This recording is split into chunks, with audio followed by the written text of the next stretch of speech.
আসসালামু আলাইকুম, আপনারা সবাই কেমন আছেন? আলহামদুলিল্লাহ, আমি ভালো আছি। চলে আসলাম প্রতিদিনের মতন আরেকটা ব্লগ নিয়ে। তো ওই যে ফারজিতা মনি রেডি হয়ে গেছে, তো বউ তো আটনাড়িতে বেড়াতে গেছে, তো বউকে আনতে যাব সবাই।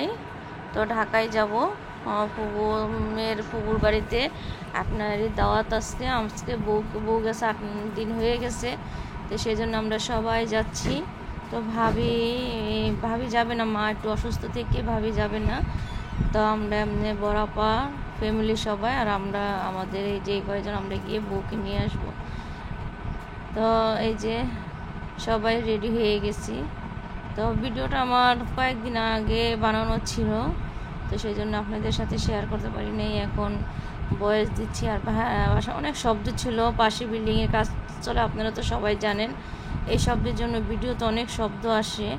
তো এই যে দেখেন, আপনার ভাইও রেডি হয়ে গেছে, আমিও রেডি হয়ে গেছি। আর আপনার ভাই আজকে শুক্রবার, আজকে শুক্রবার, সবাইকে জুম্মা মুবারক। তো এই যে মেয়ের ফুফুর বাড়িতে চলে আসলাম, বিয়ানের বাড়িতে। তো এই যে আপা কথা বলতেছে, আর এদিক দিয়ে আমরা একটু সবাইকে নিয়ে একটু আনন্দ করতেছি। তো যে যেন থেকে ভিডিওটা দেখতেছেন, লাইক দিয়ে ভিডিওটা দেখতে থাকবেন, আর অবশ্যই একটা সাবস্ক্রাইব করে যাবেন আর কমেন্টস করে যাবেন। তো এই যে মেয়ের ফুফাতো ভাইরা, কুইট কুইট বাচ্চাগুলি ভালোই লাগে।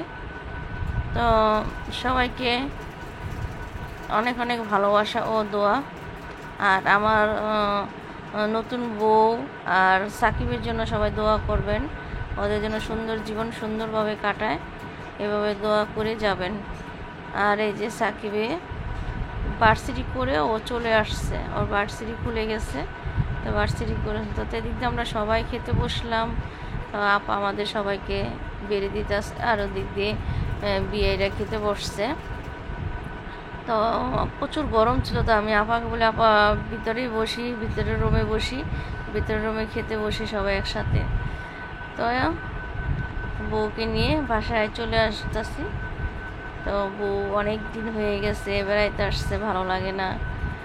তো ভালো থাকবেন, সুস্থ থাকবেন, আমাদের জন্য দোয়া করবেন। আল্লাহ হাফেজ।